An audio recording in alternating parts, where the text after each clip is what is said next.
بسم اللہ الرحمن الرحیم۔ مسلم شریف کتاب الحیض کی حدیث نمبر 587 سے لے کر 589 تک ہے، 587 سے لے کر 589 ہے۔ اس کے علاوہ ہم مومنوں کی حضرت عائشہ صدیقہ رضی اللہ عنہ بیان فرماتی ہے کہ جب ہم ازواج رسول صلی اللہ علیہ وسلم میں سے کسی کو حیض یعنی ماہواری آ جاتا تو رسول اکرم صلی اللہ علیہ وسلم اس کو چادر باندھنے کا حکم دیتے، پھر اس کو اپنے پاس لٹاتے۔ حدیث نمبر 589 589 ہے۔ حضرت میمونہ رضی اللہ عنہ بیان کرتی ہیں کہ رسول اللہ صلی اللہ علیہ وسلم کے ازواج حالت حیض میں چادر باندھ لیتی اور رسول اللہ صلی اللہ علیہ وسلم ان کے ساتھ لیٹ جاتے۔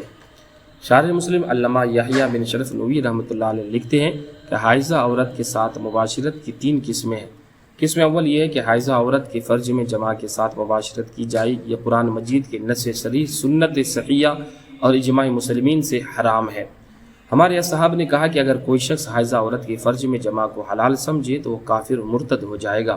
اور اگر کوئی انسان اس کو حلال سمجھے بغیر بھول یا جہالت سے آمزی کے اس کو حیض کا علم نہ ہو یا مسئلے کا علم نہ ہو حیضہ سے جمع کرے تو اس کا کوئی گناہ ہے نہ کفارہ ہے، اور اگر کسی شخص کو حیض اور مسئلہ کا علم ہو اور وہ عملاً حیضہ سے فرج میں وطی کرے تو یہ گناہ کبیرہ بڑا گناہ ہے اور اس پر توبہ واجب ہے۔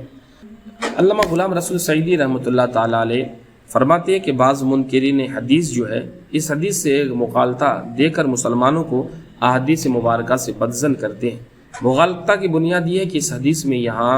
یباشرو کا لفظ ہے جو مباشرت سے ماخوذ ہے۔ مباشرت کے لغوی معنی کو جسم سے ملانے کے ہیں، اور اس حدیث میں یہاں معنی مراد ہے اور عرفی معنی جمع ہے۔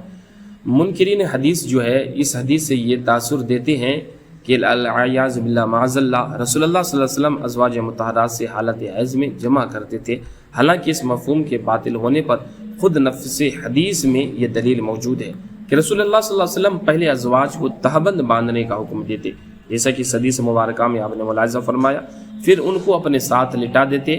اگر معاذ اللہ جمع والا معنی مراد ہوتا تو رسول اکرم صلی اللہ علیہ وسلم چادر باندھنے کا حکم کیوں دیتے؟ تو یہ جو منکرین حدیث ہے اس طرح کے بدظن لوگوں کو حدیث مبارکہ سا کرتے ہیں، تو اللہ تبارک و تعالیٰ کی بارگاہ میں دعا ہے ہمیں منکرین حدیث سے محفوظ و مامون عطا فرمائے۔